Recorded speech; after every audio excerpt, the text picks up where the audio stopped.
오늘 강단 말씀해 보니까 되게 신기하고 좀 재밌는 장면이 떠오르더라고요.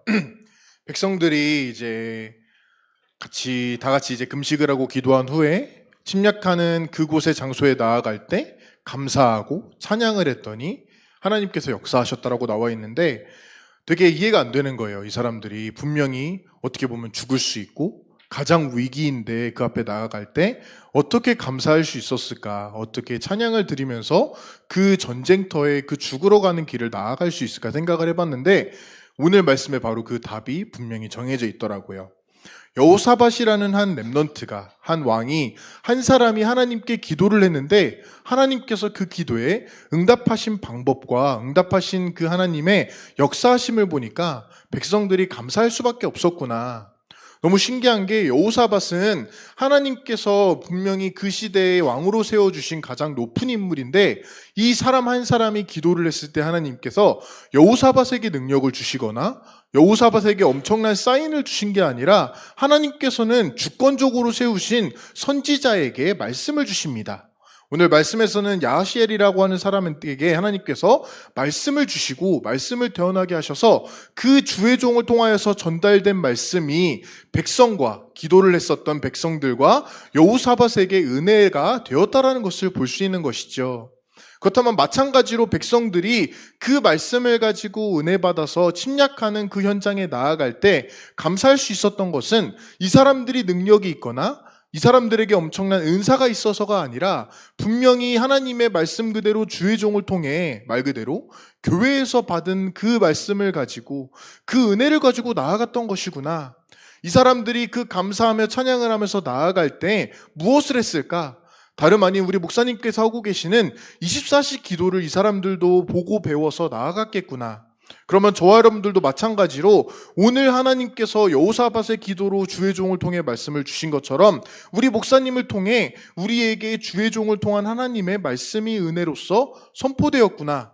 그렇다면 내가 현장에 죽으러 가는 걸 수도 있고 힘든 그 상황에 갈 수도 있는데 나는 거기에 나아갈 때 백성들과 같이 은혜를 받았으니까 하나님께서 말씀으로 역사하셨으니까 감사하면서 나아갈 수 있겠구나 라는 결론을 내게 되었습니다. 그렇기 때문에 저와 여러분들도 우리가 오늘 받은 강단 말씀, 부서에서 같이 나눴던 그 은혜, 그리고 그 강단 말씀의 연장선이고 흐름 속에 있는 오늘 이 오후 예배 말씀을 통하여서 감사함으로 현장에 나아가게 되시기를 바랍니다. 근데 그냥 나아가는 게 아니라 되게 무거운 발걸음이 아니라 목사님께서는 팝콘 먹으러 가라. 저 같은 경우는 커피를 좋아하니까 점심에 말씀을 듣고 커피 마시면서 나는 커피 마시면서 하나님의 말씀을 들으러 간다. 하나님의 역사하심을 현장에 보러 간다. 여러분들도 그러한 누림으로 영향받지 않고 현장에 감사하게 나아가게 될 줄을 믿습니다. 우리 같이 성경 하나 보도록 하겠습니다. 로마서 12장 14절에서 21절입니다. 우리 처음부터 저와 같이 앞에 쓰여져 있으니까 같이 합독해서 읽도록 하겠습니다. 시작. 너희를 박해하는 자를 축복하라. 축복하고 저주하지 말라. 즐거워하는 자들과 함께 즐거워하고 우는 자들과 함께 울라. 서로 마음을 같이 하며 높은 데 마음을 두지 말고 도리어 낮은 데 처하며 스스로 지혜 있는 채 하지 말라. 아무에게도 악을 악으로 갚지 말고 모든 사람 앞에서 선한 일을 도모하라. 할 수 있거든 너희로서는 모든 사람과 더불어 화목하라. 내 사랑하는 자들아 너희가 친히 원수를 갚지 말고 하나님의 진노하심에 맡기라. 기록되었으되 원수 갚는 것이 내게 있으니 내가 갚으리라 주께서 말씀하시니라.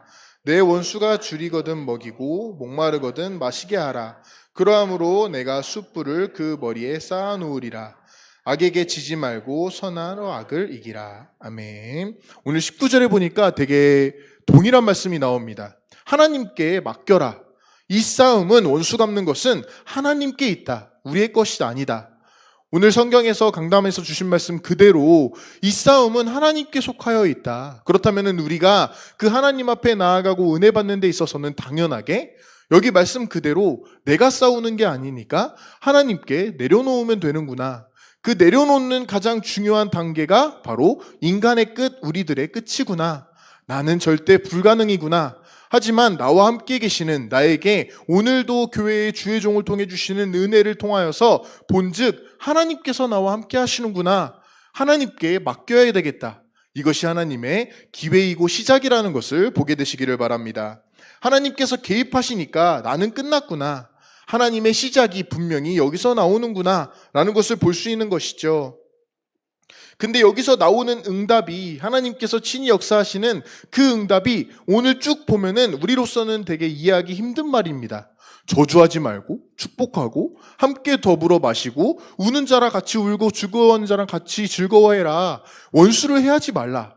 어떻게 보면은 우리가 예전에 들었던 율법적으로는 다 양보해야 되는 것 같고 우리가 다 잃어버려야 되는 것 같은데 말씀 속에서 이 말씀을 자세히 묵상해 보면은요, 하나님께서는 모든 사람을 살리는 응답을 주시기를 원하는구나. 원수 중에서도 제자가 있고 우는 사람들 중에서도 제자가 있고, 그렇다면은 그 은혜 가운데 하나님이 개입하신다면은 나에게 이 사람들을 살릴 수 있는 치유의 응답, 제자의 응답을 주실 것이구나 라는 것을 발견할 수가 있는 것이죠. 다시 한번 말씀드리면, 언제 이러한 살리는 응답, 하나님께서 본격적으로 개입하시기 시작하냐 보니까 내가 절대 불가능하다는 걸 인정할 때, 나는 끝났구나, 나는 아무것도 할 수 없구나, 나는 절대 불가능이구나 할 때, 이때 비로소 하나님께서 모든 것을 살리시고 친히 개입하시게 되는 것을 보게 되는 시간이 되었으면 좋겠습니다. 자, 그렇다면은 이 응답이 우리에게 왜 중요하고 어떠한 근거로 어떠한 이유로 내가 하나님께 다 내려놓을 수가 있냐 보게 되면요, 당연하게 복음이 있기 때문입니다. 우리가 그냥저냥 아무 이유도 없이 그냥 다 버리는 수고스러움이 아니라 복음, 곧 우리에게는 우리가 다 내려놓을 수밖에 없을 만한 그만한 가장 중요한 가치가 있는 좋은 소식이 우리에게 와 있기 때문인 것이죠.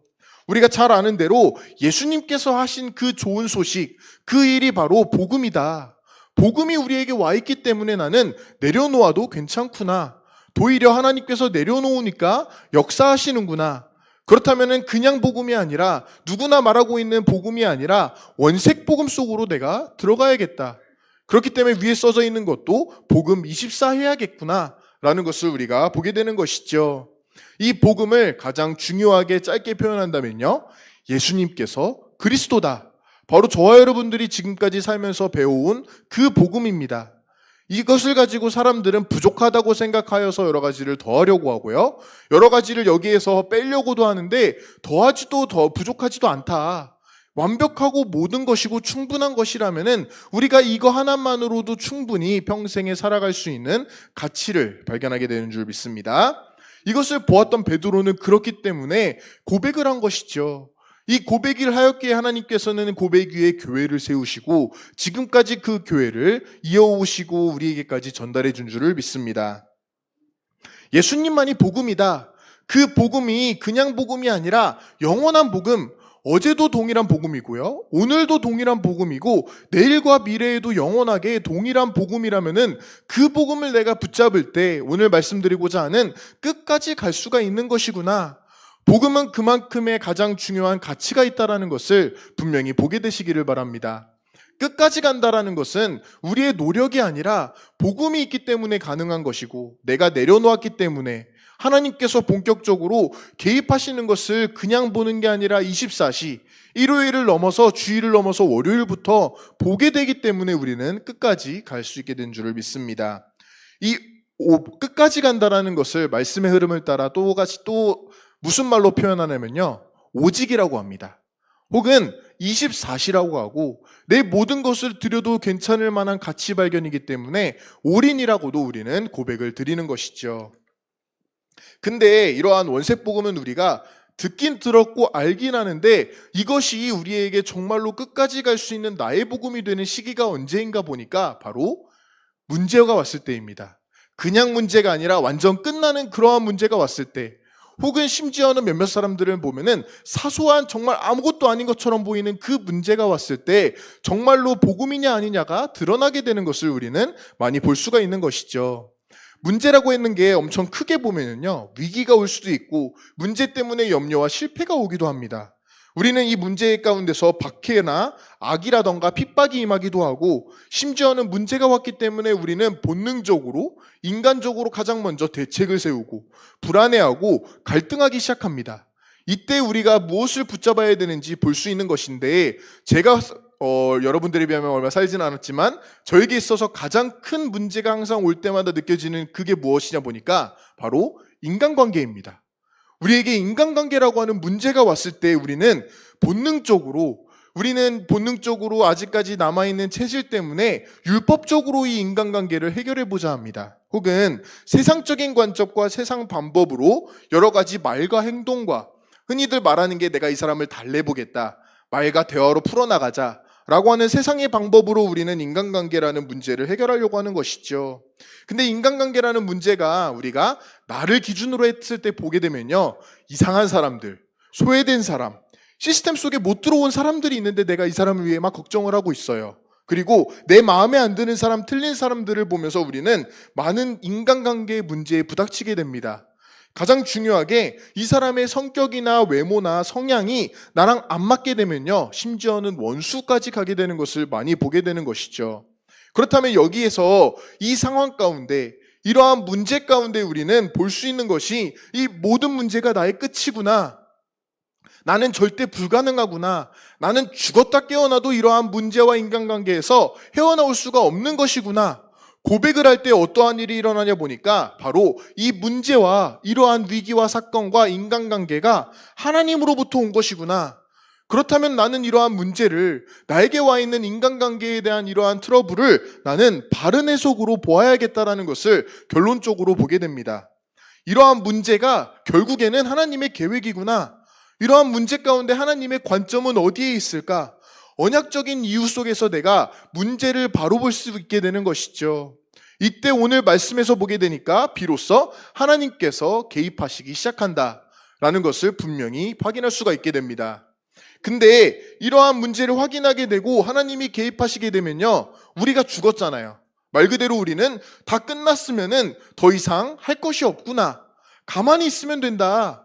오직 가운데 들어가면 된다. 내가 갑자기 엄청난 은혜를 받아서 은사를 받았으니까 이 사람에게 찾아가서 설득을 하고 이 사람에게 말로 달래고 나의 현란한 엄청난 인간관계에 지금까지 쌓아온 재력으로 이 사람을 교회에 데리고 오고 불신앙 못하게 하는 게 아니라 가만 내비두는 것이 복음이더라고요. 그렇다면 여기에 있어서도 마찬가지로 백성들이 은혜를 받고 내가 끝났구나, 응답을 받고 현장에 나아갈 때 감사만 드린 것처럼 싸우러 가려고 칼을 갈거나 엄청난 전쟁 무기를 만든 게 아니라 감사만 드렸더니 알아서 원수들이 무너지고 백성들이 회복되어졌다. 그렇다면 우리에게 와 있는, 어떻게 보면은 이것이 침략과 같고 전쟁과 같을 수 있는데, 이때에 나는 분명히 하나님께서 나에게 개입하시기 시작했다라는 것을 보았다면은 가만히 있어라, 그냥 내비둬라, 건들지 마라 라고 하는 결론이 나오게 됩니다. 근데 이거는 저도 아직도 안 돼요. 저도 분명히 저만의 방법이 있고 해결책을 알고 싶은데 결론적으로 계속 기도하다 보면은 내비두자, 그냥 기도해주자, 이 사람이 어떻게 한다, 이렇게 한다, 저렇게 한다, 우리 교회에서 이렇다, 바깥에서 이렇다, 그냥 내비두는 게 하나님의 방법이라는 것을 같이 확인하게 되기를 바랍니다. 왜 내비둘 수가 있느냐? 왜 가만히 있어도 되느냐? 안절부절하지 않을 수 있는 이유는 그리스도로 끝났기 때문에. 내가 끝났다라는 것은 나에게서 그리스도로 끝났다라는 것을 확인하고 발견하는 것입니다. 근데 그리스도로 끝났지 않은 사람들 많이 보았죠. 이 사람들은 못 두고 본다, 불안하고 염려하고 어떻게 대책을 하려고 하고 당장 찾아가려고 합니다. 하나님의 능력을 본 적이 없기 때문에, 그리스도로 끝낸 적이 없기 때문에 어떻게 해서든 은혜 받은 척하고 은사 받은 그 엄청난 능력을 받은 것처럼 행위를 행하여서 설득하려고 하고 해결해 보려고 하는 것이 우리들의 본능이다라는 것을 고백할 수가 있는 것이죠. 그런데 말씀에서 뭐라고 하냐? 건들지 마라, 가만 놔둬라. 하나님께서 은혜로 역사하신다면은 불가능한 일이 없다. 우리는 감사만 드리면 된다. 백성들이 이것을 보았기 때문에 그 침략당하고 전쟁하는 피 튀기는 장소에 나아갈 때, 죽음을 앞에 두었을 때에도 괜찮구나, 가만히 나아가면 된다. 오히려 우리는 이러한 상황 가운데서 감사할 수 있구나 라는 고백이 저와 여러분들의 고백이 되었으면 좋겠습니다. 그 사람이, 그 문제가, 그 상황이 하나님 말씀을 못 이기는구나, 하나님이 정말로 우리와 함께 계시고 살아계신다면은 절대 걱정할 필요가 없다. 오히려 내가 무언가를 하려고 한다면은 하나님을 막는 꼴이 되고 하나님을 대신하는 역할을, 그러한 말도 안 되는 인본주의가 되기 때문에 우리는 살려주는 복음, 오히려 내가 아무것도 안 할지라도 하나님께서 역사하실 수 있도록 완전 맡기는 복음을 발견할 수 있게 됩니다. 그렇기 때문에 예수는 그리스도, 우리가 배운 복음은 괜찮다, 다 양보해도 되고요. 이미 저와 여러분들 다 양보했잖아요. 그렇다면은 하나님께서 이 양보할 때 역사하시는 안디옥 교회를 보았다면은 우리 현장에서도 마찬가지로 양보해도 괜찮구나, 내가 죽는 것이 오히려 응답이구나, 그러면 현장에 가서 내가 이 사람에게 엄청난 전략을 지금까지 짜왔는데 내려놓자, 오히려 이 사람을 위해 나는 전략이 아닌, 계획이 아닌 기도해야겠다라는 결론을 볼 수 있게 되시기를 바랍니다. 이것이 바로 우리 목사님께서 우리에게 전달해 주신 복음 마인드, 더 나아가서는 다민족을 살려야 되기 때문에 TCK를 살려야 되기 때문에 TCK 마인드, 237 마인드가 여기서 나오게 된 줄을 믿습니다. 하나님께서 역사하신다, 하나님이 살리시는 것이고 하나님이 회복하신다면은 가만 내비두라는 것은 우리가 처음에 말씀드린 대로 팝콘을 먹을 수 있는 감사함의 감상이구나, 우리가 보고 누리는 그러한 은혜가 여기서 나오게 된 줄을 믿습니다. 자, 그렇다면 우리가 받게 될 응답은 바로 더 나아가서 우리는 가만히 은혜만 받고 있었을 뿐인데 사탄을 무릎 꿇게 만들 수가 있는 것이구나, 내가 사탄과 싸워서 이기는 게 아니라 그리스도로 완전 끝났다면은, 오히려 그리스도 앞에 내가 엎드렸다라면은 세계복음화 때문에 하나님께서 원수를 갚으시고 사탄을 완전히 무릎 꿇게 만들어 주시는구나, 내가 엎드리면 엎드릴수록, 내가 오히려 내 자신을 죽이면 죽일수록 사탄을 이길 수가 있다라는 것, 내가 살아나면 살아날수록요, 여러분들도 분명히 지금까지 복음 가운데 느끼셨겠지만 내가 살면 살수록 사단은 더욱더 활기차게 활동하기 시작합니다.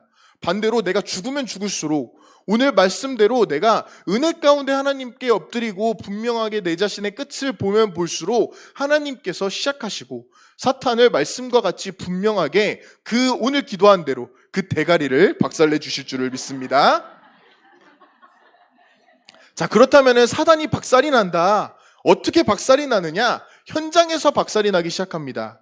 저와 여러분들의 가정 현장, 만남의 현장, 그곳에서 박살이 나는데 그 현장에 우리가 은혜를 받고 보니까 사단이 가득 차 있는데 현장에는 복음만 없구나. 다 있습니다. 성공도 있고 기회도 있고 분명히 모든 것이 다 차 있는데 복음만 없다. 한마디로 복음만 필요하다는 것이죠. 하나님께서 모든 것을 준비했는데 복음만 필요하다는 걸 배웠는데 우리는 어떻게 행동을 하죠? 나도 해야겠다, 내가 해야겠다, 나는 이렇게 행동을 합니다. 하지만 여기에 나는 들어가 있지 않구나. 나는 현장에 나아갈 때 하나님이 사단을 박살내실 걸 안다면은 현장에 방향을 맞추고 감사하러 나아가는 것이구나 라는 것을 분명히 발견하게 되는 것이죠. 자, 그럼 마지막으로 현장을 살펴보게 되면요, 현장에 가면은 현장에서 다른 말이 아니라 하나님께서 나에게 개입하셔서 말을 하게 하고, 말하지 않아도 사람들이 알게 되는데 무엇을 알게 되느냐? 나에게서 그리스도의 향기가 뿜어져 나오는구나, 그리스도의 빛이 나를 통해 전달되는구나, 말하지 않아도 저 사람은 그리스도의 사람이다, 이것을 가지고 우리는 증인이다 라고 고백을 할 수 있습니다. 그렇기 때문에 우리는 현장에 나아가서 다른 거 말할 필요도 없다, 심지어 말하지 않아도 된다, 복음만이 필요하구나라는 분명한 결단과 결론을 볼 수가 있게 됩니다. 근데 이 현장에서 오는 응답이 되게 어떻게 보면 우리가 개인적으로나 인간적으로 원하는 응답이 오는 것 같아 보이진 않아요. 우리가 가장 원하는 거, 인간관계가 해결되고 좋아지고 돈을 많이 벌고 돈을 더 벌고 결국엔 돈일 때가 많거든요. 근데 하나님께서 역사하시는 방법과 그 방향과 결론에서는 하나님의 역사하심에 흑암이 결박된다, 돕는 천사가 오게 된다, 심지어는 하나님의 나라가 임하게 되고 생명으로 창조적인 변화가 오게 된다. 결국에는 내가 그렇게 살아있다라면은 내가 원하는 응답을 내가 발견하고 내가 만들어가는 건데, 내가 죽게 되면요, 하나님이 이 응답을 주시기를 원하는구나, 내가 죽고 나니까, 내가 끝나고 나니까 이러한 하나님의 개입하심과 역사하심이 분명히 현장에서 발견하게 되는 줄을 믿습니다.